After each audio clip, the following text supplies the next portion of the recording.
எழுதியவை 4 பரிமாண அன்பு. ஜூலை 4. அவர் தமது மகிமையினுடைய ஐசுவரியத்தின்படியே உங்களுக்கு அனுக்கிரகம் பண்ண வேண்டும் என்று வேண்டிக் கொள்கிறேன்.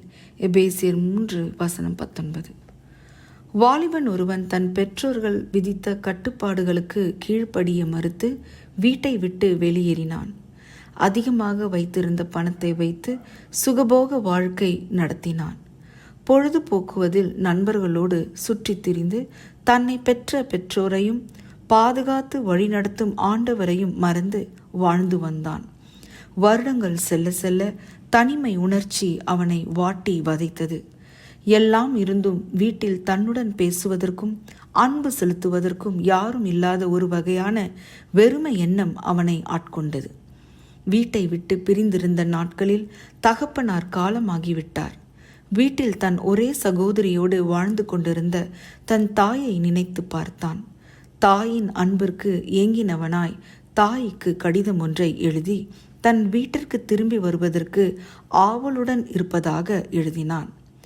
தன்னை தன் தாயும் மன்னிக்கும் பட்சத்தில் வீட்டிற்கு வெளியே உள்ள மரத்தில் ஒரு வெள்ளை கைக்குட்டையை கட்டி தொங்கிவிடுமாறு தான் இரவில் அவ்வழியே பயணிக்கையில் அந்த வெள்ளை கைக்குட்டையை காணும் பட்சத்தில் வீட்டிற்கு திரும்புவதாகவும் எழுதியிருந்தான்.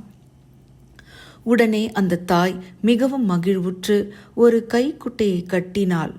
மகன் கண்ணில் அது தெரியாமல் போவதற்கு வாய்ப்பு இருக்கிறது என்று எண்ணி பல கைக்குட்டைகளை அந்த மரத்தின் பல்வேறு இடங்களில் தொங்கவிட்டாள்.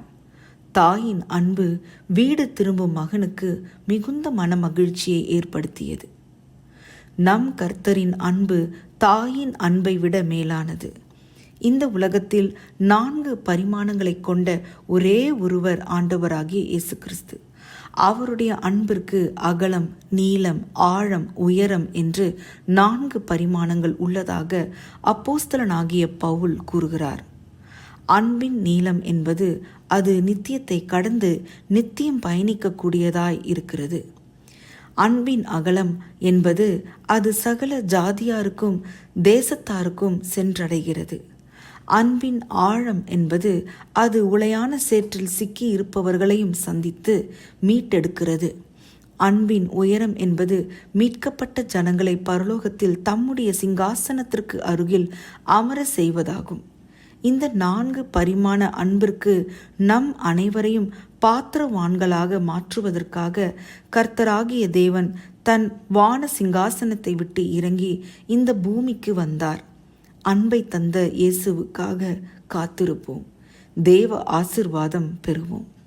ஜெபம். எங்கள் அன்பின் கர்த்தாவே, உமது அன்பை புரிந்து கொள்வதற்கு எங்களுக்கு உதவி செய்யும். ஆமேன்.